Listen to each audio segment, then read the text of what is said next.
करें, लेकिन हम सभी लोगों की चाहत है। किसी कवि ने गाया है, चाहते तो हैं बहुत पर मनोबल से दीन हैं। चाहते तो हैं बहुत पर मनोबल से दीन हैं। सध नहीं संकल्प पाते साधना से हीन हैं। सध नहीं संकल्प पाते साधना से हीन हैं। चाहते तो हैं बहुत पर मनोबल से दीन हैं। भाई, ये संसार में तरक्की उसी को मिली है जो अपने आप को साध लिया। सर्कस में खेल वही रिंग मास्टर के अनुसार बाघ भालू दिखा सकता है जो अपने आप को साध लिया। खेती में वही बैल चल सकता है जो अपने को अनगढ़ से सुगढ़ बना लिया। भाई, जो अपने आप को चाहते हैं कि अनगढ़ से सुगढ़ बनाएं, जो अपने आप को चाहते हैं कि हम तरक्की के रास्ते की ओर जाएं, तो मानवीय काया की जो विशेषता है, इस पर हमारे ऋषियों ने रिसर्च किया और रिसर्च करके उन्होंने पाया कि ये ऊर्जा का असीम भंडागार है। ये बिजली का घर है अपने आप में। मानवीय काया बिजली का घर, परम पूज्य गुरुदेव ने किताब लिखा है, उसको पढ़ेंगे तो गजब एक्सपेरिमेंट, उसको यदि उसके अनुकूल अपनी दिनचर्या बनाए तो उसी मानवीय काया बिजली का घर कैसे है, इस मेडिटेशन के माध्यम से आप लोगों के अंदर की जो बिजली है, जो ऊर्जा है, उसको जनरेट करना है। किधर? ऊपर की ओर। क्योंकि इंसान माथा नीचे करके जन्म लेता है और उसकी प्रवृत्ति नीचे की ओर रहता है। मन का स्वभाव गंदगी की ओर बढ़ना होता है, बार बार उसको रोकना, ऊपर की ओर उठना है। जो पुरुष के अंदर ऊर्जा ऊपर की ओर उत्पन्न हो गया, उसी का नाम क्या हो गया इतिहास में? महापुरुष। जन्म भले वो साधारण परिवार में लिए, लेकिन क्या हो गए? इतिहास में उनका पन्ना में नाम हो गया, वो महापुरुष है। परम पूज्य गुरुदेव ने कहा है, वे धन्य हैं जो महापुरुष बनने के लिए प्रयत्नशील हैं। महापुरुष बनने के लिए न तो बड़ी दाढ़ी बनाने की जरूरत है, न जटा जूटधारी बननी है, न कोई अलग तरीके से भाव भंगी में बनानी है, बल्कि जिनकी एनर्जी जाग जाता है वह शायद तो चाहे शिक्षा के क्षेत्र में महापुरुष बन सकता है। जिनकी एनर्जी जागृत हो जाती विज्ञान के क्षेत्र में महापुरुष बन जाता है। जिनकी एनर्जी जाग जाती है वह भक्ति काल के संत लोग महापुरुष बन जाते हैं। जिनकी एनर्जी जाग ऊर्ध्वगामी हो जाता है ऊपर की ओर, तो 18 वर्ष में भी खुद्दीराम बोस महापुरुष बन जाते हैं। 23 वर्ष के सुखदेव राजगुरु, जिनके अंदर जीवन में कोई गम नहीं होता है, जिनके लिए जीवन में कोई इस तरीके से रास्ते नहीं होते हैं भाई बहनों।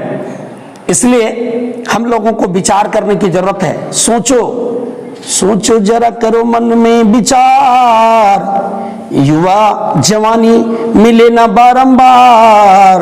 मित्रों, ये जवानी बार बार नहीं मिलती है। जवानी को आज के युवा लोग समझते हैं ये शौक मौज के लिए मिला है, एंजॉय के लिए मिला है, सिट्टी बजाने के लिए मिला है, गर्लफ्रेंड बनाने के लिए मिला है। जीवन गर्लफ्रेंड नहीं। अगर इस अवस्था में हमने फ्रेंड बना लिया तो उसमें बीच में र होता है, र हटा दीजिए तो क्या हो जाएगा? हमारी जवानी गलने का ये मौसम है, गलाने का ये मौसम, जलाने का की ओर अगर हम बढ़ गए, गलाने की ओर बढ़ गए, गर्लफ्रेंड के चक्कर में हमारी जवानी गल जाएगी, जल जाएगी और हम छूछ हो जाएंगे। क्योंकि यह समय क्या है? बी एंड मेक, बनने और बनाने का समय है। और इस समय में जो हमारा लक्ष्य था, देखिएगा जितना भी संभावनाएं छिपी है, जो युवा अवस्था में छिपा हुआ है, यह विद्यार्थी जीवन में छिपा हुआ है। इस समय में यदि आपने निर्णय ले लिया, इस समय आपने अपना लक्ष्य तय कर लिया, A for M, B for best, C for confidence और डी फॉर डिसिप्लिन, तो आपके जीवन में क्रांति की संभावना को कोई रोक नहीं सकता है। आपके रास्ते को करोड़ों राम, करोड़ों ईसा, करोड़ों मोहम्मद भी मिलकर आपकी रास्ता को रोक नहीं सकता है, यदि आपके अंदर चट्टानी संकल्प हो जाए। लोगों को लगता है कि ईश्वर आकर के हमारी सहायता करेंगे, ईश्वर हमारे लिए मार्ग बनाएंगे, लेकिन यह इतिहास साक्षी है, इतिहास कुछ नहीं है, संघर्ष की कहानी। राणा शिवा भगत सिंह झांसी की वीर रानी। कोई भी कायरों का इतिहास क्यों पढ़ेगा? जो आग पर चढ़ेगा कुंदन वही बनेगा। इतिहास कुछ नहीं है, संघर्ष की कहानी। जिनने संघर्ष के रास्ते को अंगीकार किया, जिसने अपने कोई थीम बनाया कि इस रास्ते पर हमको निरंतर चलना है, थीम बनाया काका कलाम ने, क्या कि हमको परमाणु परीक्षण करके परमाणु शक्ति संपन्न राष्ट्र बनाना है। इसके पूर्व उनके जीवन में कई बाधाएं आई। माता का देहांत हो गया, पिता का देहांत हो गया, जलालुद्दीन उनके जो बहनोई थे, उनको जो सहायता करते थे, उनका निधन हो गया। खर्चे के लाले पड़ रहे थे, एयरफोर्स में उनकी छटनी हो गई। जीवन के तमाम हिचकोले उनने सहा। उनके लिए प्रलोभन के भी बहुत सारे अवसर आए। 80 में जब सरकार बनी थी शायद जनता पार्टी की, तो उनको ऑफर आया था कि आप अल्पसंख्यक आयोग का केंद्रीय मंत्री बन जाइए, क्योंकि एक लोकतंत्र में है कि अल्पसंख्यक यहाँ मुसलमान भाइयों को माना जाता है और उसे एक मंत्रिमंडल में स्थान मिलता है। भाजपा की सरकार में एक मंत्री रहते हैं अल्पसंख्यक आयोग का। लेकिन उनने कहा, जो जवाब भगत सिंह का था आजादी के समय में, भगत सिंह के कई ऑफर आए कि आप विवाह कर लीजिए, इतने हैंडसम है। कई लड़कियों के प्रेम भरा पत्र आया, मैं आपको पसंद करता हूं, आई लव यू। लेकिन भगत सिंह ने क्या कहा? मैं तो अपना विवाह भारत माता से कर चुका हूं। भारत मां से कोई विवाह करता है क्या? बल्कि अपना उद्देश्य से उन्हें अपना गठबंधन कर लिया, विशेष दायित्व को जो वर्ण कर लिया, विवाह इसका नाम है। और क्या भगत सिंह आज भले इस देश में राष्ट्र नायक का दर्जा नहीं मिला हो, लेकिन आज इनके लिए वोटिंग हो इस देश में ऑनलाइन, तो हमको लगता है कि भगत सिंह इस देश में 90% से भी मतदान लाने के लिए कोई ऐसा युवा नहीं होगा जो भगत सिंह को वोट नहीं डालेगा। मरकर भी इतिहास में मर गए। कलाम ने कहा, मैं तो अपना प्रयोगशाला परख नली से विवाह कर चुका हूं। जब तक हमारा प्रयोग सफल नहीं होगा, हम अपने लक्ष्य से भटकना नहीं चाहते हैं। और मित्रों, लक्ष्य को पाया मिसाइल मैन के रूप में, जिनके जन्म दिवस यही 15 अक्टूबर में, सितंबर के बाद अक्टूबर में आ रहा है, जिनको विश्व विद्यार्थी दिवस के रूप में यूनाइटेड नेशन। इसलिए जिंदगी में यदि कुछ करना है, आप लक्ष्य के हर आदमी में असीम संभावनाएं हैं और अलग अलग विशेषता है। वह बीज रूप में बरगद के विशाल वृक्ष की तरह के जो बीज होते हैं, वो राई से भी महीन दाना होता है। राई का दाना देखते हैं, उससे भी छोटा होता है। बरगद के बीच में उसमें पूरा रहता है टुकड़िया जैसा, कई दानों में एकदम राई सूक्ष्म महीन दाने के रूप में परिणत हो जाता है। लेकिन यदि उसको उपयुक्त खाद्य पानी मिल जाए तो क्या होता है? बंगाल का वो कोलकाता का विशाल ताड़ वृक्ष के रूप में परिणत हो जाता है। उस बरगद पेड़ का मूल जड़ कहाँ है पता ही नहीं चलता, कई एकड़ में फैल गया है, आप देख सकते हैं जाकर के। वैसे भी एक भी पे बरगद का पेड़ हो तो उसकी जड़ें इतनी गहरी होती है कि हमको लगता है 7 पीढ़ी तक वो पेड़ को गिराया नहीं जा सकता है, इतना मजबूत होता है वो, इतना छाया ऑक्सीजन देने वाला समर्थ। इसलिए हमारा जो क्षेत्र है अध्यात्म का, अध्यात्म हो अध्यात्म नहीं है। आज अध्यात्म का जो वर्तमान स्वरूप है, एक वर्ग है जो पिछले सप्ताह भी थोड़ा सा कहे, एक वर्ग कहता ईश्वर है ही नहीं, साकार है न निराकार, भगवान तो बेकार है। और एक वर्ग केवल भगवान का बाह्य रूप जो है, चित्र में, मंदिरों में, भीड़ में बोलो बम पैर में छाले पड़ जाते हैं। भाई तत्व दर्शन नहीं समझा तो बोलो बम तोलो कम। चोर लोग भी बोल बम जाता है, क्यों? क्योंकि 2-4 घर में अगर डाका डाले गए और नहीं पकड़ाए तो बाबा की कृपा है, इसलिए बोल बम में जाकर जल चढ़ाना है हमको। कभी प्यासे को पानी पिलाया नहीं। मित्रों, एक संत एकनाथ की आप कहानी सुने होंगे, गंगोत्री से जल लेकर निकला, भक्तिकालीन रीतिकालीन कैसे घटना है। और कहां जा रहे थे? रामेश्वरम जल चढ़ाने। रामेश्वरम से 2-4-5 किलोमीटर पहले ही रुके होंगे। 2 गधा आया, 1 या 2 गधा, वो छटपटा रहा था प्यास से। जल किसके लिए ले जा रहे थे? रामेश्वरम में चढ़ाएंगे शिवलिंग पर। लेकिन बीच में गधा प्यासा तड़पता हुआ, छटपटाता हुआ गधे को संत एकनाथ ने, संत ज्ञानेश्वर ने, एकनाथ नहीं बल्कि ज्ञानेश्वर ने पानी पिला दिया, जल पिला दिया। बोला नहीं अब तो अब आगे ही शिवालय है। लेकिन कहते हैं उसी गधे में शिव प्रकट हो गए। ये सब सच्ची घटना है, ये दकिया सुनी की बातें नहीं है। इसलिए हमने गायत्री परिवार ने जो अध्यात्म का कैप्सूल आपके लिए बनाया है, विद्यार्थी जीवन के लिए। यदि इसमें आप एक्सपेरिमेंट कर सकें, अपने आप को जोड़ सकें, तो हम विश्वास 25 साल के अनुभव के आधार पर आपको दे सकते हैं कि आपकी जो असीम संभावना है, आपके पास ताकत है, एक लक्ष्य तक अपने बल पर पहुंच सकते हैं। लेकिन ऊर्जा के स्रोत से यदि कनेक्टिविटी हो जाए तो जैसे फूल को समय से खिलने में आसानी हो जाता है सूर्य के प्रकाश संपर्क से, जिस तरह बड़े बड़े बैटरी सोलर से उसका कनेक्शन हो जाए, कनेक्टिविटी हो जाए तो वह रिचार्ज हो जाता है, उसी तरीके से आप भी यदि अवलंबन लेते हैं। आज इस देश का आदर्श क्या है? आज इस देश के जो महापुरुष हुए, जो अपनी ऊर्जा को ऊर्ध्वगामी बनाए, तमाम विघ्न बाधाएं प्रलोभन उनको डिगा नहीं सका। लेकिन जब आज उसी अध्यात्म जिस देश की पहचान थी, जब राजनीति में अध्यात्म का अभाव हो गया, वैज्ञानिकों के जीवन में अध्यात्म का अभाव हो गया, विद्यार्थियों के जीवन में अध्यात्म का अभाव हो गया, किसानों के जीवन में अध्यात्म का अभाव हो गया, हिंदुस्तान के नागरिकों के जीवन में अध्यात्म का अभाव हो गया, तो मित्रों हालत क्या हो गई हमारी, भारत माँ कर रही बिलाप, अपनी माँ कर रही बिलाप। हालत क्या हो गई हमारी, भारत माँ कर रही बिलाप, अपनी माँ कर रही बिलाप। संकट है संस्कृति पर छाया, राक्षसपन जग में बोराया।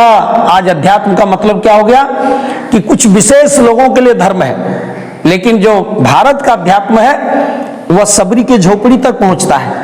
भारत का अध्यात्म दलितों में, अछूतों में कोई भेदभाव नहीं करता है। वह गांधी का सत्याग्रह बनकर हजरे के उद्धार की गाथा लिखता है। जो भारत का अध्यात्म है वो कहते हैं विनोबा बनकर, जब विनोबा के जीवन में अध्यात्म जागृत होता है तो उन्हें भूदान यज्ञ, हवन यज्ञ के बदले वो क्या करते हैं, भूदान यज्ञ। करोड़ों एकड़ जमीन, हजारों हजार खरबों एकड़ जमीन जमींदारों से उन्हें आजादी के आंदोलन के बाद जो जमींदार लोग थे उनसे स्वेच्छापूर्वक डोनेट करा लिया। और वो विनोबा जो गांधी के बाद कहते थे गांधी की दूसरी आत्मा है, जिनने राजनीतिक रूप से कोई पद स्वीकार नहीं किया, लेकिन गांधी से पूछा था कि आपके वास्तविक उत्तराधिकारी कौन है, तो गांधी ने कहा था राजनीतिक रूप से कोई भी हो, लेकिन अगर सच्चे रूप से हमारा बाद को उत्तराधिकारी होगा तो विनोबा होगा। और विनोबा 70-80 के दशक में जितने भूमिहीन लोग थे जिनके पास 1 डिसमिल जमीन नहीं थी, उन सारे भूमिहीनों में उन्हें यज्ञ कमेटी, भूदान यज्ञ की कमेटी बनाया और सारा जमीन डोनेट कर दिया, अपने 1 डिसमिल जमीन नहीं रखा। जब भारत का अध्यात्म जब जागृत हो जाता है तो मानवता के लिए अपना तो जीवन धन्य करता ही है, अपनी पर्सनालिटी तो बनाता है। अध्यात्म कहता है सबसे पहले अपने आप को बनाइए। आप नदी में कूद जाएंगे और यदि आप तैरना नहीं जानते हैं, तैराक नहीं है, तैराक की विद्या आपके पास नहीं, तो स्वयं अपना जीवन नहीं बचा पाएंगे आप। दूसरों को बचाने की तो बात है। आज जो राजनीति के सेक्टर में काम कर रहे हैं, धर्म के सेक्टर में काम कर रहे हैं, शिक्षक बनकर विद्यार्थी के एजुकेशन के सेक्टर में काम कर रहे हैं, उनके जीवन में स्वयं वो एनर्जी नहीं है, रूहानी ताकत नहीं है, स्वयं उन्हें अपना जीवन नहीं बना पाया और समाज को बदलने के लिए चल दिए। इसलिए हमारे ऋषियों ने कहा बी एंड मेक। आप दुनिया को बदलना चाहते हैं, सबसे पहले यह संसार की यदि कोई सबसे बड़ी सेवा है, राष्ट्र को जिस सूत्र के आधार पर समर्थ और सशक्त बनाया जा सकता है, उसका अनमोल सूत्र क्या है, सबसे पहले अपने आप को बनाइए। आज बहुत सारे छात्र संगठन खड़ा हो रहे हैं, हर पार्टी का अपना छात्र संगठन है।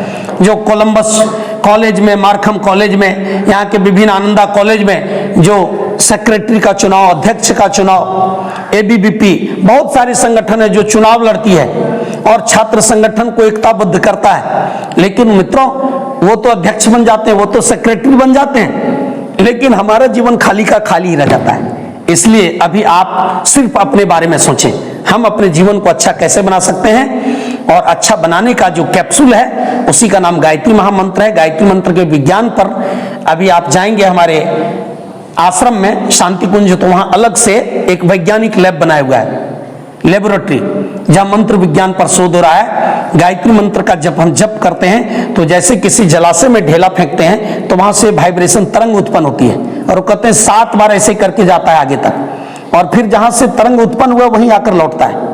तो जब हम गायत्री मंत्र बोलते हैं तो इस गायत्री मंत्र सूर्य का मोबाइल नंबर है, ये सूर्य से जाकर टकराता है सूक्ष्म रूप से, और सूर्य की ऊर्जा को लेकर के हमारे पास आता है 7 गुणों को लेकर, 7 लाभ को लेकर।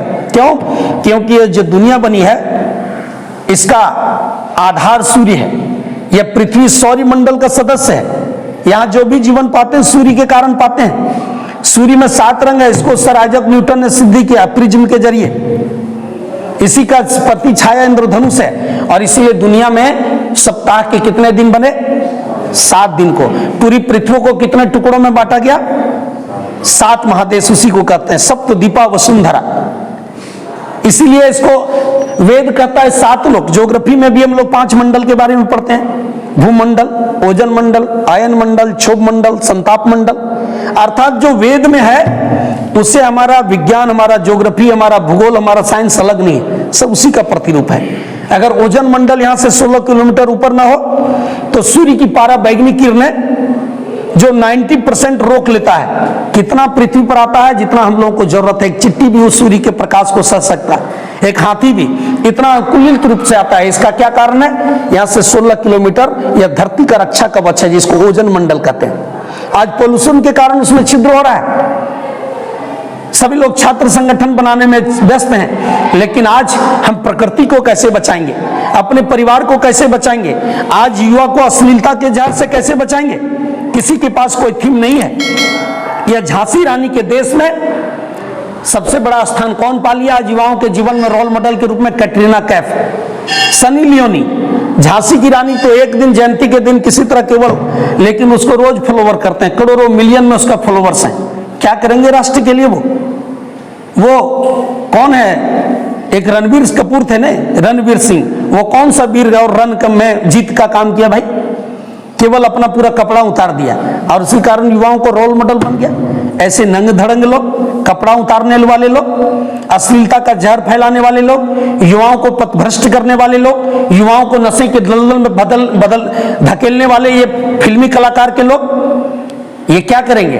इसलिए सारा थपेड़ा युवा जीवन पर है, हर तरह का मार युवा जीवन पर है। चाइना का बाजार युवा पर टिका है, मोबाइल का बाजार युवा पर टिका है, अश्लीलता का जहर युवा पर टिका हुआ है। जितना पोर्न वीडियो है देखने वाले कौन है?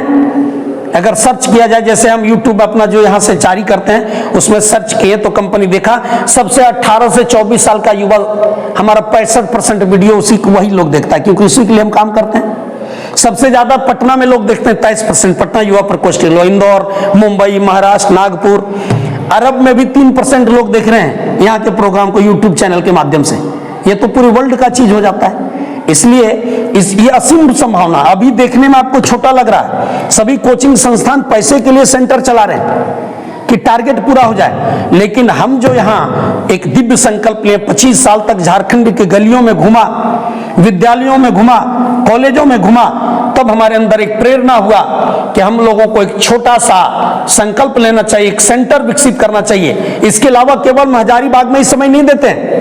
अभी 20 तारीख को गोड्डा में कार्यक्रम था, अभी 13 तारीख को फिर सरैयाहाट, दुमका में 1000 युवा लोग वहां सारा व्यवस्था लोग बना रहे हैं, गायत्री बार के लोग। अभी 16 तारीख को मरकच्चो में जाएंगे, वहां 1000 स्टूडेंट को संबोधित करना है। अपना पूरा जीवन इस प्रलोभन के बावजूद, हमारे जीवन में भी प्रलोभन आया, हमारे जीवन में भी निगेटिविटी आई, हमारे जीवन में भी ऐसे अवसर आए जब फिसल कर गिरने की असीम संभावनाएं थी। हमारे जीवन में भी प्रेम भरा पत्र आया, आई लव यू का लेटर आया, लेकिन उस प्रलोभनों से अपने जीवन को निकालते हुए आगे बढ़ते चले गए।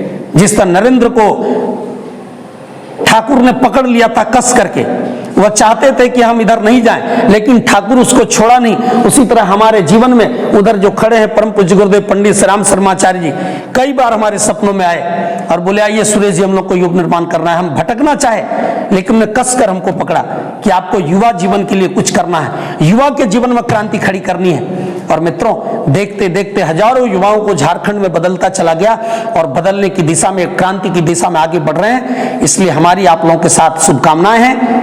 गायत्री बार झारखंड की ओर से, शांति कुंज की ओर से, हमारे कुलाधिपति श्रद्धेय डॉक्टर प्रणव पंड्या जी जो अभी हम लोग के हेड हैं, कुल माता के रूप में हम लोग के आदरणीय शैल जी की ओर से परमंदनीय माता जी का जन्म दिवस कल था, महाप्रयाण दिवस कल ही के भाद्र पूर्णिमा में अपना शरीर छोड़ी। तो ये सब लंबी कहानी उतना आप लोगों को नहीं बताएंगे, लेकिन ये बताएंगे कि यह सूर्य के प्रकाश से जीवन पाते हैं। सूर्य का 7 रंग से पूरा दुनिया प्रचारित है। इसलिए पहला ही दिन को हम लोग कहते हैं रविवार, अंग्रेज लोग कहा संडे, सन मतलब सूरज, डे मतलब दिन। और जब हम गायत्री मंत्र एवरी डे 20 मिनट बोलेंगे तो तो ये 7 लाभ हमको मिलेगा। पहला लाभ आयु, आप लंबी जिंदगी जीने वाले होंगे। आज अभी जहां दिल्ली में हमारा कार्यक्रम था पटेल नगर में, बोला इस मोहल्ले में कोरोना के बाद भी लगभग 20 लड़के की मृत्यु हुई, और वो मृत्यु क्या का कारण? Heart attack. आज जीवनी शक्ति इतनी कमजोर हो रही है, जितने युवा 30-35 साल के मर रहे हैं अटैक से मर रहे हैं, सुसाइड से ज्यादा हार्ट अटैक से मर रहे हैं। लेकिन आप यदि सूर्य का ध्यान करेंगे, गायत्री मंत्र का जप करेंगे, तो आपका प्राण शक्ति मजबूत होगा, आयु बल आपका लंबा होगा। आयु प्राणम प्रजाम, आप संस्कारी प्रजा के रूप में, कर्तव्यनिष्ठ नागरिक के रूप में आपका की संख्या इस देश में बढ़ेगी।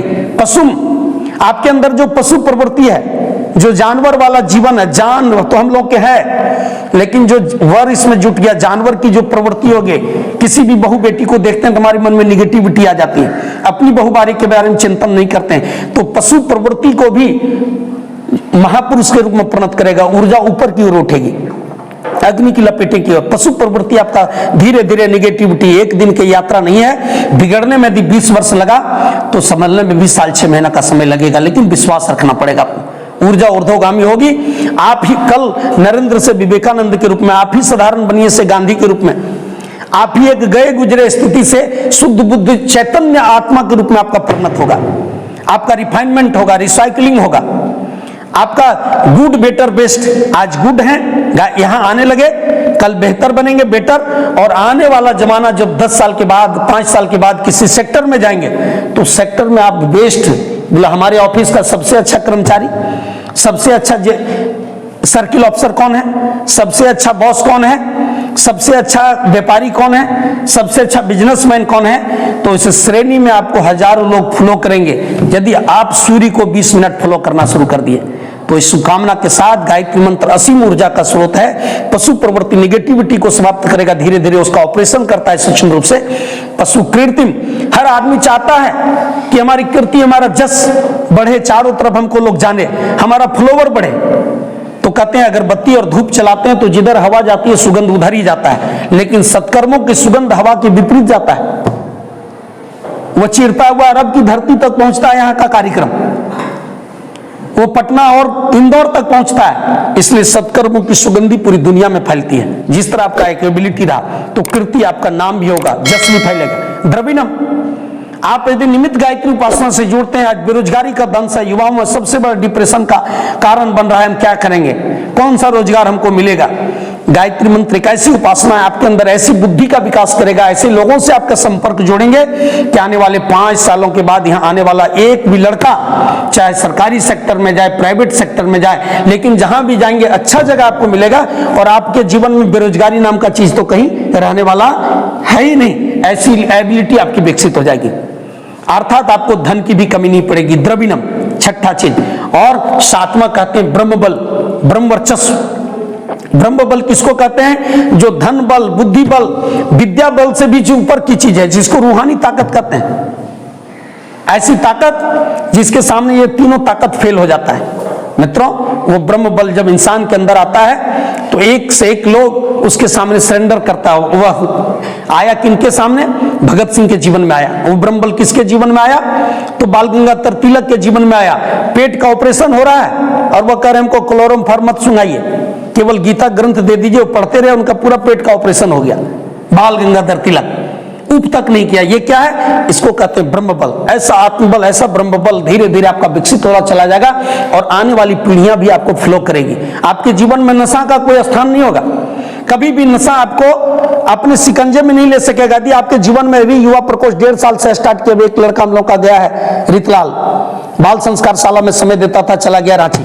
उनके जीवन में नशा था। ऐसे कई लड़के हम लोग को मिले, यहाँ आने के संपर्क में पूरी तरह नशा उसका समाप्त हो गया और भविष्य में कभी होगा नहीं, इस बात की हम गारंटी लेते हैं। इसलिए इसी शुभकामना के साथ ज्यादा समय नहीं लेते हुए आप सभी लोगों से हम इस शुभकामना के साथ कि आप एक अकेला थक जाएगा, मिलकर कदम बढ़ाना साथी। जिस तरह बीड़ी एक पिलाने वाले 10 बीड़ी पीने वाले को खोज लेता है, एक नशेड़ी 10 को नशेड़ी बना देता है। तो वन ईच वन टीच के साथ, शुभ संकल्प के साथ, जैसे अभी देखिए हमारे चित्ररंजन जी, बाल संस्कार शाला में भी विवेक जी, विकास जी, इधर कायम हमारे कहिए कि पंकज जी, ये सारे लोग समय दे रहे हैं। वहां क्या है?